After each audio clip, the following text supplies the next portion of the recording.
प्यारे बच्चों, मैं आपके सामने एक महत्वपूर्ण क्वेश्चन को लेकर के आया हूं। आप लोग देखिए, इसको समझिए। यूपी बोर्ड एग्जाम और कक्षा 10 के बच्चे जो भी क्लास में पढ़ रहे हैं, सिलेबस की तैयारी कर रहे हैं, उनके लिए बहुत महत्वपूर्ण क्वेश्चन होगा। आप लोग इसको समझिए कि सबसे पहले आपको समझना है कि कृषि क्या है।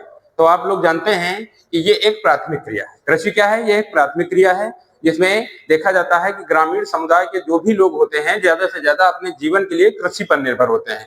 बड़े पैमाने पर ग्रामीण समाज में रहने वाले लोग कृषि किया करते हैं। यह प्राथमिक क्रियाओं में सबसे प्रमुख प्राथमिक क्रिया है। इसके साथ में लोग पशुपालन, लकड़ी इकट्ठा करना और मिट्टी से विभिन्न प्रकार की वस्तुएं बनाना, पत्तों से विभिन्न प्रकार की वस्तुएं बनाना, आज विभिन्न प्रकार के काम किया करते हैं। अब इसमें आप देखेंगे क्या कि भारत में कृषि का जो प्रारूप है उसको कृषि विद्वानों के द्वारा लगभग 3 भागों में डिवाइड किया गया है।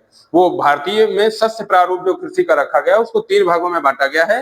नंबर 1 पे आता है रबी, नंबर 2 पे आता है खरीफ और नंबर 3 पे आपका जायद आता है। अब रबी, खरीफ और जायद क्या है? ये बहुत सारे बच्चों में कंफ्यूजन हो जाता है कि रबी और खरीफ और जायद में वो डिफरेंस नहीं कर पाते हैं, अंतर नहीं विभेदित कर पाते हैं। तो आज आपके लिए मैं यही लेकर के आया हूँ। रबी क्या होता है?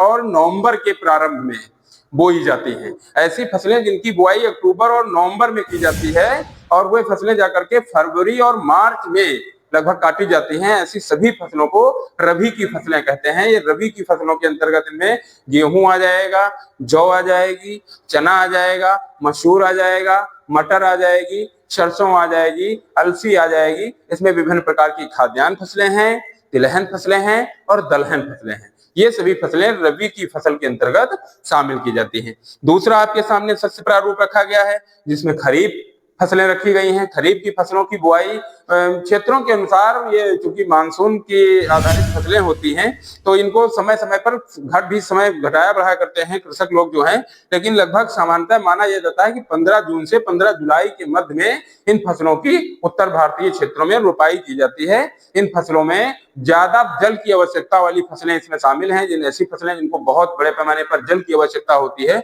वे फसलें इसमें शामिल की गई हैं। देखिए, धान जो हमारा प्रमुख खाद्यान्न भी है, उत्तर भारत के लोग बड़े पैमाने पर धान का अपने भोजन के अंग के रूप में इसको रोज लेते हैं।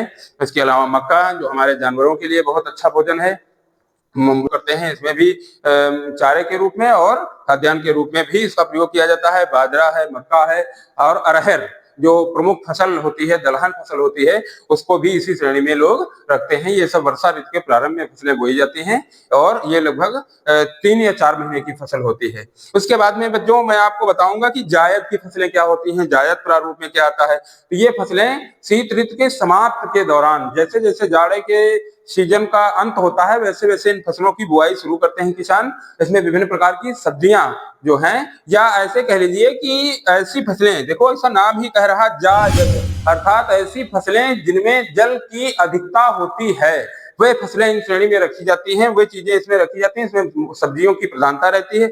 जैसे इसमें खीरा आ जाएगा, ककड़ी आ जाएगी, तरबूज आ जाएगा, खरबूजा आ जाएगा, कद्दू आ जाएगा, लौकी आ जाएगी और विभिन्न प्रकार की अन्य हरी सब्जियां जो हैं उन श्रेणी में शामिल की जाती हैं। इस प्रकार से भारत के आपके शस्य प्रारूप हो गए और इसमें उगाई जाने वाली प्रमुख फसलें हो गई। यूपी बोर्ड एग्जाम में कभी कभी क्वेश्चन दे देता है, 3-4 चीजें देगा। जैसे दे देगा, आपको दे देगा कि धान, आपके सामने होगा धान, दूसरे ऑप्शन में दे देगा गेहूं, फिर आपको बता देगा कि से कह देगा बताइए कि कौन सी फसल इसमें खरीफ की है। तो अब आपको इसमें ढूंढने में कहीं ना कहीं आपने पढ़ नहीं रखा है तो आपको दिक्कत होती है। सीधे से आप धान से चेक करिए, धान खरीफ की प्रमुख फसल है। ठीक है, इस प्रकार से क्वेश्चन आपको लॉन्ग आंसर में भी मिलेंगे, छोटे क्वेश्चन में भी आपके सामने आएंगे और आपको ये चीजें देखने को मिलेंगी। आप लोग इसको स्क्रीनशॉट ले सकते हैं। अगर आपको देखना है, नोट करना है तो आप इसका नोट भी कर सकते हैं।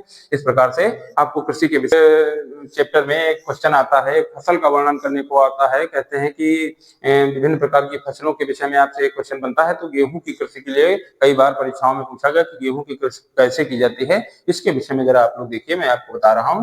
सबसे पहले आप लोग डालेंगे गेहूं की खेती। ठीक है, अब यहाँ पर गेहूं की खेती जब आप डालेंगे तो सबसे पहले आपको ये लिखना होगा कि गेहूं के विषय में थोड़ा कुछ भूमिका के तौर पर हमको लिखना होगा। तो आप लिखोगे गेहूं भारत की प्रमुख खाद्यान्न फसल है। ज्यादा से ज्यादा लोग गेहूं का या गेहूं से जो रोटी बनती है, आटा से जो रोटी बनाई जाती है, उसका प्रयोग बहुत बड़े पैमाने पर लोग अपने भोजन के रूप में करते हैं। ऐसे विभिन्न प्रकार के उत्पाद बनाए जाते हैं, जानते हैं आप लोग। तो अब गेहूं की भूमिका में हम यही लिख देंगे कि भारत में बड़े पैमाने पर लोग खाद्यान्न के रूप में इसका प्रयोग करते हैं। अब उसके बाद हम ये देखते हैं कि ये कब बोया जाता है। तो अभी मैंने आपको बताया कि ये एक फसल ऐसी है जो रबी की फसलों में शामिल की जाती है। इसकी बुआई 15 अक्टूबर से नवंबर के मध्य में की जाती है। अब ये 15 अक्टूबर से 15 नवंबर के मध्य में बोई जाती है, उस समय शीत ऋतु का प्रारंभ हो रहा होता है। तो ये शीतोष्ण कटिबंधीय जलवायु की जो फसल है, इसके लिए जलवायु जो होनी चाहिए वो नम होनी चाहिए। बस ये है कि इसके लिए बहुत ज्यादा वर्षा या पाला ऐसा मौसम जो है, वर्षा वाला मौसम बहुत ज्यादा नहीं होना चाहिए, बाकी इसके लिए कोहरा बहुत उत्तम लाभप्रद होता है इस फसल के लिए। तो सबसे पहले हम लिखेंगे इसके लिए तापमान कितना जरूरी होता है। तो हम ये देखेंगे कि गेहूं की खेती को ओवरऑल 15 से 20 डिग्री टेम्परेचर की आवश्यकता होती है। 15 से 20 डिग्री तापमान इसके लिए होना चाहिए। 15-20 डिग्री तापमान में ये बहुत अच्छा ग्रोथ करता है, विकास करता है। उसके बाद बच्चों का सर्दी। तो अब यहाँ पे आपको ये करना है, हिचकिचाहट कोई नहीं होनी चाहिए। आप दूसरी हेडिंग डालेंगे मिट्टी।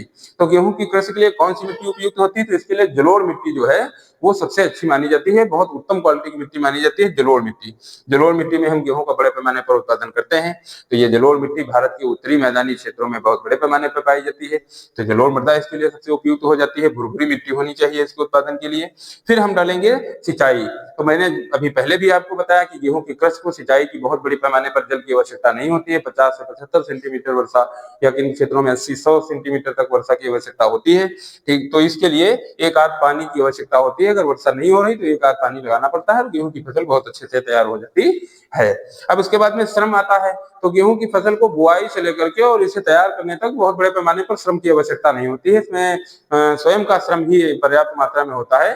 इसमें बहुत ज्यादा कोई श्रम की आवश्यकता नहीं होती है, ना इसमें कोई ज्यादा रासायनिक कीटनाशकों की आवश्यकता होती है। बस ये है कि रासायनिक खादों का प्रयोग इसमें किया जाता है। वो भी सबसे उत्तम खाद इस खेती के लिए रहती है डाई अमोनियम सल्फेट, यानी डीएपी खाद का प्रयोग इसमें बड़े पैमाने पे किया जाता है। थोड़ी बहुत हल्की मात्रा में नाइट्रोजन खाद का भी प्रयोग कर दिया जाता है, करते हैं लोग। अब इसके बाद में सबसे अंतिम क्षेत्र में हम लिखेंगे गेहूं के उत्पादक क्षेत्र या एरिया। तो आप लोग जानते हैं कि गेहूं का उत्पादन उत्तर प्रदेश राज्य के विभिन्न जिलों में किया जाता है, जैसे बाराबंकी है और आपका ये ले लीजिएगा सीतापुर है, पीलीभीत है, बहराइच है, बरेली है। इन क्षेत्रों में भी बड़े पैमाने पर गेहूं का उत्पादन किया जाता है। इसके अलावा पंजाब में बहुत बड़े पैमाने पर गेहूं का उत्पादन किया जाता है, बहुत उत्तम क्वालिटी का गेहूं उत्पादित किया जाता है। हरियाणा में भी गेहूं का बड़े पैमाने पर उत्पादन किया जाता है। इन क्षेत्रों में गेहूं का बड़े पैमाने पर उत्पादन किया जाता है और इसका व्यापार भी भारत बड़े पैमाने पर विदेशों के साथ करता है। इस प्रकार से इस क्वेश्चन को आप लोग लिखेंगे। बहुत ही सावधानी पूर्वक क्वेश्चन को लिखें। कोई किसी प्रकार की आपके अंदर डर और कोई किसी प्रकार का कुछ दबाव नहीं होना चाहिए। क्वेश्चन आपका बहुत अच्छा होगा। आपको बोर्ड परीक्षा की बहुत बहुत शुभकामनाएं। Best of luck.